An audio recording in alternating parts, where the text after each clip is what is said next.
And at the same time, if they're coming under visitor visa, claiming asylum, going on social assistance, and putting a burden on us taxpayers, those are all equations that 8 years ago, 2.5 million people inside Canada right now stuck on a temporary residency. Whether they're work permit holders or study permit holders or asylum seekers or visitor record holders, if we want to come to Canada, let's just come through a permanent residency pathway. Otherwise, we are okay where we are, or let's explore other countries and other options. That's my advice to you. Hi everyone, thank you for tuning in. So there is one positive change that I'm noticing now with when it comes to online videos relating to immigration advice from licensed and unlicensed agents, which is there's more conversation about permanent residency pathways. Now, someone like me, I've been advocating for permanent residency pathways for the last 8 years since I've been practicing actually. And there's a simple reason for that. 99% of the clients who approached me for immigration, they are looking for permanent residency. So sure, there might be shortcuts or so to say existing when people come through LMIA based work permits, or I guess used to come through LMIA based work permits or study permits or visitor visa to asylum. But someone like me with some economic foresight could understand that these programs that they're coming under not only are going to be not helpful to them, especially when they're paying for tuition or education that is not relevant to the economy, especially when they're getting a fake job that's not obviously relevant at all and it's illegal. And at the same time, if they're coming under visitor visa, claiming asylum, going on social assistance, and putting a burden on us taxpayers, those are all equations that 8 years ago I was able to figure out that this is not going to be a sustainable way of bringing somebody to Canada.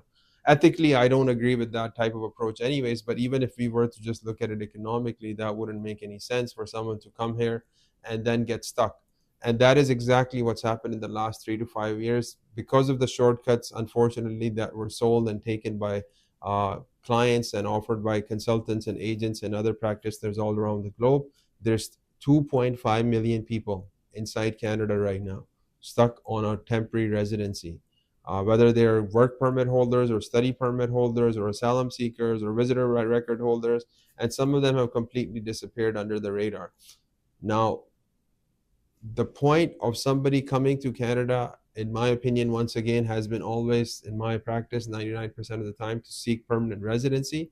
Therefore, I've been continuously advocating for 8 years that if you want to come to Canada, before you come, figure out your permanent residency pathway.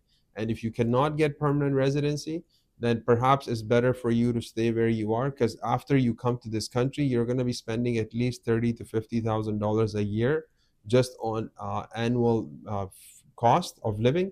And at the same time, if you don't have a proper job, if you don't have your proper finances in order and your PR in order, then it's going to cause insane amount of stress for you, which is once again things that I have been advocating for the last 7 to 8 years. And because it doesn't lead to short-term results, people are taking those short-term results. However, now, thank God, I would say that people are awakening to the fact that if we want to come to Canada, let's just come through a permanent residency pathway. Otherwise, we are okay where we are, or let's explore other countries and other options. That's my advice to you. If you're coming to Canada and you're still seeking Canada as a destination to settle on a permanent basis, get professional advice, get ethical advice, get advice that is in your favor, in your interest, so that you don't get stuck and become a statistic like a 22.5 million people that are currently stuck in Canada. So if you're looking for professional guidance, contact us. We look forward to helping you and finding a PR pathway if there's one available for you. Take care. Bye for now.